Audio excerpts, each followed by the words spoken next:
while back I did a list of insane and weird superhero movies, but there's more out there, and some others that I felt needed to be talked about. So I'm going back to the well. Superhero films have been a big deal for like decades now, and there seems to always be room for some more subversive takes to the genre. I covered 10 of them in that previous video, so get ready to go up, up, and away into 10 more. Number 10. We're going to start this one off by going back to 2014 with The Scribbler, which was based on a comic book series of the same name. It has Faith strolling in to have a discussion with a patient named Suki, and she's the Black Canary. And really? Your character is named Suki, and when you go to casting, you roll with Katie Cassidy? Okay. She lives in an apartment complex with the Human Centipede Girl and Corky and Sasha Grey, and she suffers from dissociative identity disorder, and one of them is hostile and called the Scribbler. Crow Marty is here too, and Suki is trying a new procedure called the Siamese burn, which is meant to eliminate her other personalities, but instead, girls are killing themselves in her building. And oh yeah, there's a talking dog. And speaking of Buffy characters, a Key is here, and this dude is in this too. So this was written by Dan Schafer, who wrote the comic book that the movie is based on. Although I admit that even as a pretty deep-cut comic book reader, I've never heard of this one. The director was John Suits, who does a bit more work as a producer than a director, but he did do that sci-fi flick with Bruce Willis called Breach a couple of years back. And this is weird because it's a group of people that have all sort of worked together before. Like obviously both Eliza Dushku and Michelle Trachtenberg were in Buffy together, but Michelle and Katie Cassidy were also in the Black Christmas remake together. And then, damn, for some superhero cred, the Rocketeer even strolls in, and for a pretty low budget flick, this has a whole slew of recognizable faces. And the first hour or so of this one is pretty blah. It feels like it takes forever to set up what it wants to say, and I'll give you some credit in that you really think the movie is going one way, and you're like, oh man, this is just painfully obvious. I see what the twist that they're gonna do is, but it's not that, and they actually play with what you're expecting in a nice way. But you don't actually get the Scribbler until the final 15 minutes of the movie, where at least you find out exactly why Cassidy's been wearing that stupid wig this whole time. Number 9. This next one's an oldie, and we're going back to 1977, the pre-Superman era. Well, pre-white Superman, because this is Abar, the first black Superman. And real quick, because I know there's going to be an actually guy in the comments when I say 77 was pre-Superman. I'm talking about the 78 film, which revolutionized superhero films. I'm well aware the Man of Steel was in existence long before that, and it's a reference to the popularity of the character in film, not his very being. Abar has the Kincaid family moving into a new neighborhood, and their neighbors are racists who assume that they're the maid and chauffeur and immediately start antagonizing them. Like, dudes are straight up strolling up in Nazi armbands, and yeah, this was over 40 years ago. Like, you'd think it'd be drastically different now, but there you go. They're so intent on getting them out of the area, they're offering them more than they paid for their house. So the doc calls in some friends to help out, including Abar here. Things escalate to the point that the little boy throws this insult at his sister. Oh, shut up, you Watusi Wobbler. I don't know what it means, but I'm going to start calling people it from now on. It gets pretty wild with dream sequences in the Old West and some political backstabbing, but yeah, at the 1 hour mark, still no superheroing. But then finally, after the tragic loss of one of his kids, the doc perfects his formula and uses Abar as his willing test subject. And finally, with a mere 20 minutes left in the film, he develops superpowers, which is a theme here with superheroes emerging in the last couple of minutes. And this one takes a little too long to get going, but it's pretty fun, and it's interesting to see the social commentary, particularly for those who think that superhero movies have only recently been political. I mean, here's one that's incredibly political, and it's from the late 70s. Number 8. We'll bounce way ahead in time now to 2004 for the Japanese feature Zebra Man. It's in the far future of 2010, and there's a crime spree going on and reports of sightings of strange creatures. It's also a world in which there's a Power Rangers-like show where the hero basically fights Sadako? Our hero is Shinichi here, who you may recognize from the Dead or Alive movies, and he has a tough family life. His son is picked on, his daughter's rebellious, and his wife is cheating on him. In order to have an escape, he dresses up as Zebra Man. And speaking of the Dead or Alive series, those were directed by Takashi Miike, and so was this one. It's a weird fit because he's known for his dark and violent tales, not silly superhero stuff, but he brings his flavor to this one, adding a sense of the surreal. It seems that there used to be an old TV show called Zebra Man that was canceled after only 7 episodes, and it was also set in 2010. And one night, while wearing the suit, he encounters a killer with a crab mask. Much to his surprise, he discovers that he has fighting abilities, and he starts cleaning up the streets. And I think that this is supposed to be a sort of parody of superhero movies in a way, but it's far better than that. There's a ton of heart here as Shinichi bonds with the wheelchair-bound Shinpei. And it also has some fun and unique meta stuff going on. And you know what? I guess to fit our theme here, in the final 15 minutes of the movie, he does sort of level up and become a true vision of a hero. So we're 3 for 3 with our superhero becoming a superhero only at the very finale of the film. But out of the 3, this is the one that handled it the best. It was also popular enough to earn a sequel that arrived 6 years later in 2010 with Zebra Man 2 Attack on Zebra City. And it's kind of funny that the first film was released in 2004, it took place in 2010, and part 2 comes out in 2010, and then almost immediately jumps ahead to the year 2025. So like in 2 years' time, just so you know, I'm expecting Zebra Man 3. Things have gone crazy, and they basically did the purge. Like every day they have something called Zebra Time, where there's a 5-minute period where all crime is legal. The aliens from the first one are back, and there's a new zebra suit, and even a zebra queen. Number 7. This one is from all the way back in 1997, and it's called Pervarella. And it gives us a trailer for a movie about Queen Victoria, who is strapped into a life-sustaining machine and establishes a monarchy of terror. And then another one with David Warbeck stepping in as a secret agent. And wait, the Queen is in this movie too? In fact, there's 3 trailers that all appear to be set in this same universe. And the main movie begins in this city, which is represented by this awesome model set. And yep, the Queen is here, chopping heads off left and right, including that of Jonathan Ross. And a woman gives birth to a girl she names Pervarella, which I assume is a family name, and then dies. Because sexuality and also intellectualism is outlawed, the baby has to be rescued, and it then rapidly ages into Emily Booth. She has this amulet, but if she takes it off, she becomes a ravenous sex fiend. So she's the target of the Queen, who wants to eliminate all pervs. Warbeck joins the main plot as well, teaming up with Pervy to help end the Queen's evil reign. And whoa, this is weird and silly low-budget fun. In fact, it's directed by Alex Chandon, who I first encountered in the mid-90s when I got some bootleg tape with his early movies Bad Karma and Drill Bit on it. And he later on went to bigger things like Cradle of Fear, the Cradle of Filth movie, and a bigger budget flick called Inbred.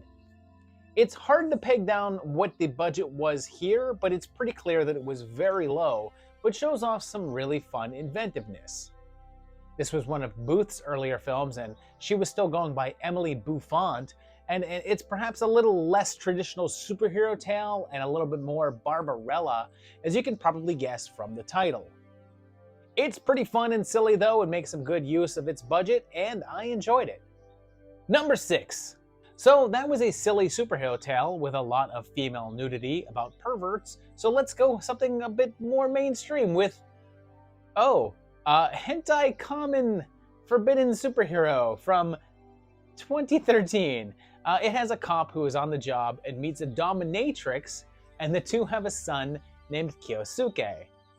He's picked on at school, and it's hilarious because everyone calls him ugly and awful, and the dude looks like this.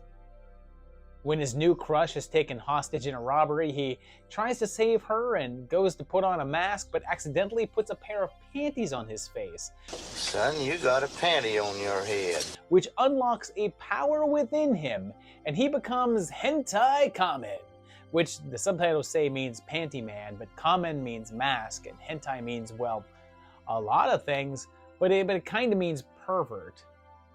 Well, his costume is a pair of underwear and fishnets and sneakers, and he can power up by, doing this, which is pretty amazing. And it says he can gain more power by putting his crotch under pressure. And is this the greatest hero ever? Possibly. His technique involves pushing his junk in the criminals' faces, which incapacitates them. And he soon finds out that the powers don't work if the panties are new. They have to be used panties. And he soon faces off against Goody Two-Shoes Man, and then Pleasant Man, and then Manly Man.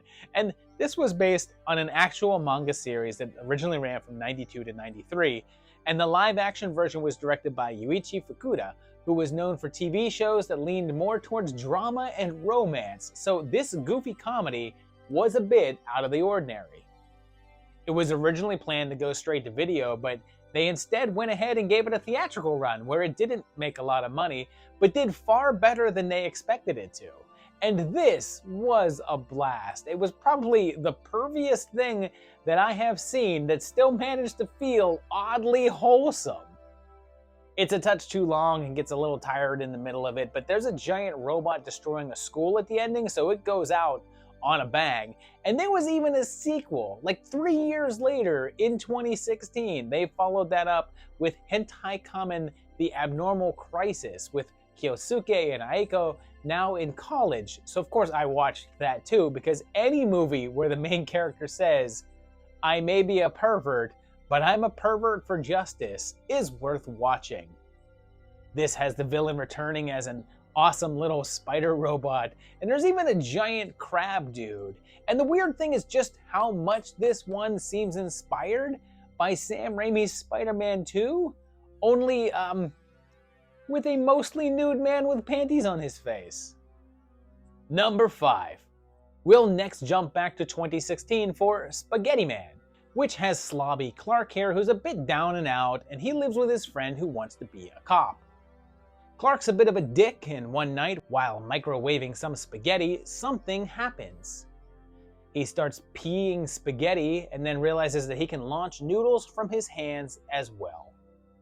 He uses his ability to start fighting crime and starts to get some fame, and his costume is just a red hooded sweatshirt and a bag on his head. He requires payment for him to help out though, and this was a pretty low budget effort, although it's hard to peg down exactly how much that was. And it's by Mark Potts, who was a member of a comedy troupe called Heckbender. They did a number of comedy skits online and did live shows, and this was their first feature film together. They did another one after this that was more of an action movie parody, but this is the one that got the most attention. It's pretty fun and is essentially just the anti-Spider-Man in a way. And when Dale thinks that Clark is misusing his powers by charging money, he decides to challenge him by recruiting criminals, but it backfires and he becomes Spaghetti Man no more. And it's pretty charming. There's a lot of fun stuff here, but it does have the issue that I have with a lot of the films like this. The main character is supposed to be kind of a jerk, a loser who is taking advantage of his situation and isn't terribly nice. And that's a role that's really hard to play, because if you want the audience to care about that character, then it needs to be played really well and very likable. Enough to overcome the fact that you think that the character is a dick. And I'm not quite sure that Benjamin Crutcher pulls that off. Like, you don't hate Clark, so it's not like he's playing it horribly. But I don't think he made me root for the guy as much as I should have. And I'm not sure if this is an homage or a straight steal, but they took this joke from Kung Pao Enter the Fist of all places. Shark Ripper! Number 4. Next up from 2022, we are all very excitedly going back into the Bach universe with Donut Kid. And there's this little kid running around town. Miss Headlummy, your cat is safe. Oh, what the hell are you doing with my cat? I mean, he was running and I caught him. You should be ashamed of yourself stealing old women's cats. They're not showing her face because this woman is probably like 30. Aiden wants to be a superhero and there's missing kids in the neighborhood, and these are his parents, so I'm guessing that he's adopted. His dad is also like 60, but there's also Kareen here who waves her hands at a virtual computer, but I'm not sure her motions match up to anything that she's doing. She's confronted by this woman who does this at her, and I guess kills her. Aiden then meets a man at the park. My mom told me not to speak to strangers. Ah, but what if that stranger knows how extraordinary you really are? Run, Aiden, run! Instead, he and his friends are run over by a car, but instead of dying, they're magically sent to Times Square, just in time to see some shadow creature. The chess dude is here with a sidekick that calls him Master, and I love this. Like, to show his power, he floats Aiden, and he's literally just being held up by a guy in one of those green bodysuits to remove later. Like you can actually see his hands holding him up. The kids are taken to a superhero school of sorts, and they say that Aiden may be a kid from a prophecy, and he has to pass tests like from this guy wearing jeans and sneakers, like all the mystical beings do, right? And then they meet this invisible guy, who again is just wearing the green suit. So of course, when an extra walks past with green in his pocket, he has a hole through him. And I know I said that this is a part of the Bach universe, but if you don't know what that means, then you have to see the first part of this list. Because Alexander Bach is a guy who's creating his own interlinked superhero universe with a shoestring budget. And yeah, they're not really that well made, but they're certainly entertaining. Like this kid who has been carrying around these toy guns throughout the whole movie, and they're made real through magic. So what's the first thing he does? Yep, right up to his own head. And that leads to this amazing fight scene that is actually in a feature film for real. And I didn't edit this. It's just how it appears in the movie. And oh man, there's a bit in here that drove me insane. There's a point where I was watching this movie and I heard this beeping. And it's that beep that your smoke alarm makes when the battery's low. And I got up to check to see if I had to do that. But no, it's in the movie. He needs to step up and take Amherst's place. I don't think Goldor is able to do that. He has no choice. I guess when they were shooting at this location, the smoke alarm battery warning was going off and they didn't stop it or anything or change it and just let it beep in the background. Sam is out there gathering the new generation of There are 3 worlds, 3 great entities. Well, technically 4. This world is basically our ultimate form of government, and it governs our world. I can't believe my eyes. He's in from the crystal world. From heaven? Does it like 10 times. Like the earlier films here, Donut Kid doesn't even appear in costume with powers until the final 10 minutes. And I'm not even sure why he's Donut Kid. It's not like he had any attachment to donuts earlier. And this fight scene, I'm not gonna lie, is just like your neighborhood kids pretending to fight and then they throw digital effects on top of it. And I love that the people in the background are just strolling around like, yep, nothing to see here. Kind of curious what happened though, because according to the Bach Universe webpage, there was supposed to be a 4th entry of his story called Arena out in May of this year, but it looks like instead he's filming the next entry called Agent Ling instead. It says that'll be out in October, so I guess we'll see. Number 3. Okay, this next one is so out there, and it's perhaps a bit more famous than the others, and we're talking about 1996's Rat Fink a Boo Boo, even though IMDb calls it Rat Fink and Boo Boo, but we'll talk about that a bit later. It starts off with a gang of street hoods attacking a young woman, and we're introduced to Lonnie Lord, Rockstar, and he has a new girlfriend that just so happens to be that gang's new target, and she has a gardener named Titus. The gang continues to antagonize CB and eventually just kidnap her, and this is a half hour into the movie, and you're probably wondering, hey, isn't this a superhero movie? What's going on? So far, it's just this serious little crime drama, and that's what it was meant to be.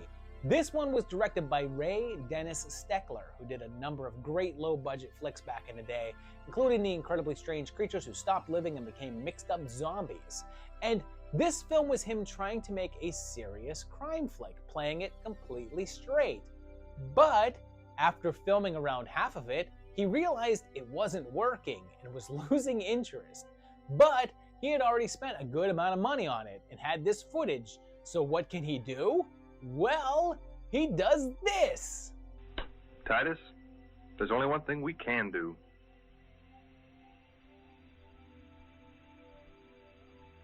This is a job for you know and who.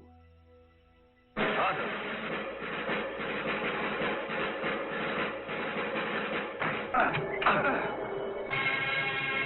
Rat, Fink, and Boo Boo. That's right, they become Rat, Fink, and Boo Boo, superheroes, and the film becomes a comedy. Remember, Boo Boo, we only have one weakness. What's that, Rat Fink? Bullets. It's just a strange transition, and it feels like you're watching an entirely different movie. And all because Steckler was a cheapskate. And hey, speaking of that, remember when I mentioned the title issue?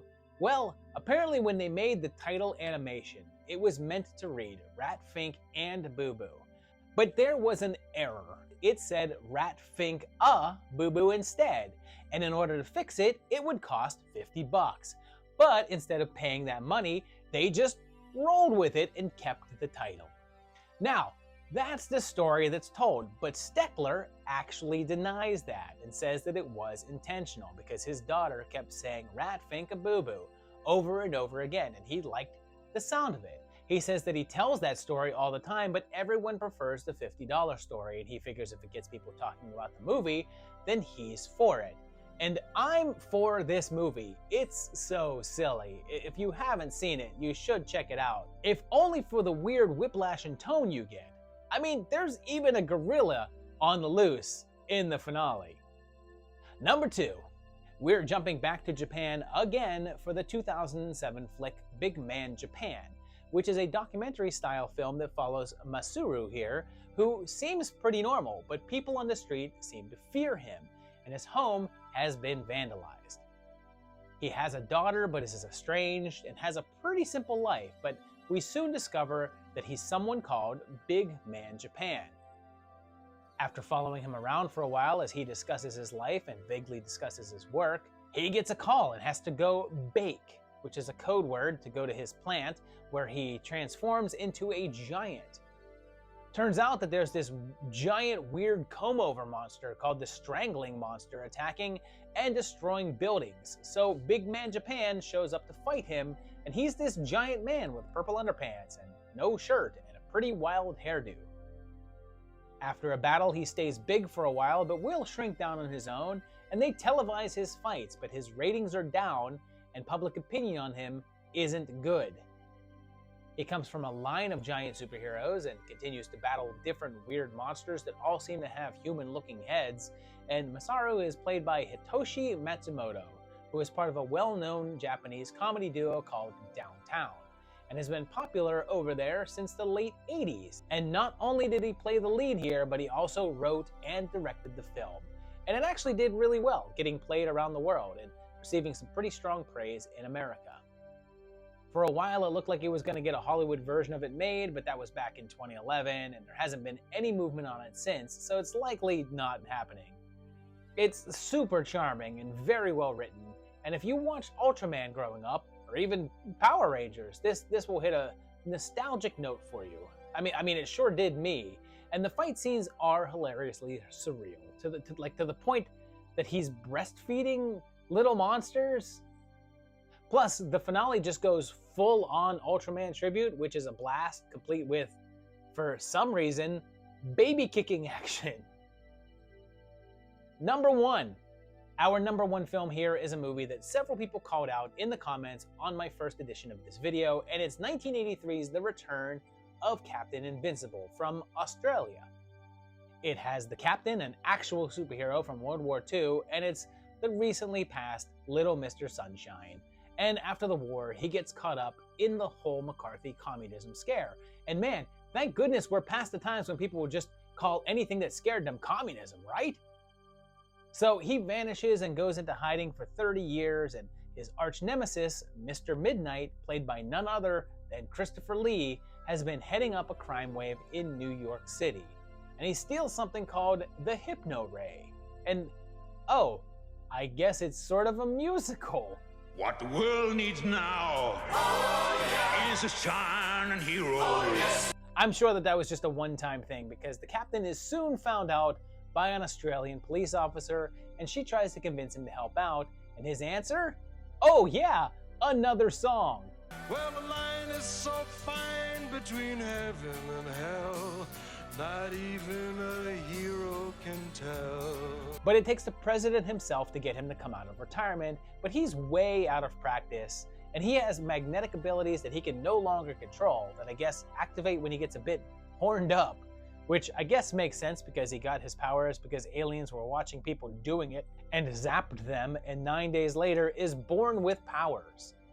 And this was the work of Philip Mora, director of The Beast Within, Howling 2, Your Sister is a Werewolf, and Howling 3, The Marsupials, and of course the classic Pterodactyl Woman from Beverly Hills. Released in the height of the Superman series' popularity, it was meant to be a sort of a parody of those, and the ads for the movie promised that the special effects would be better than those for the Man of Steel. And oh, another song. Evil waged unholy treason, believe me. But this one has Lee singing, which might seem odd, but I'm not sure if you know this, but Christopher Lee actually had a side project in which he was the vocalist for a series of heavy metal concept albums. I mean, they're kind of more spoken word than singing, but it's not like Shatner stuff or anything. They're pretty badass. Check them out.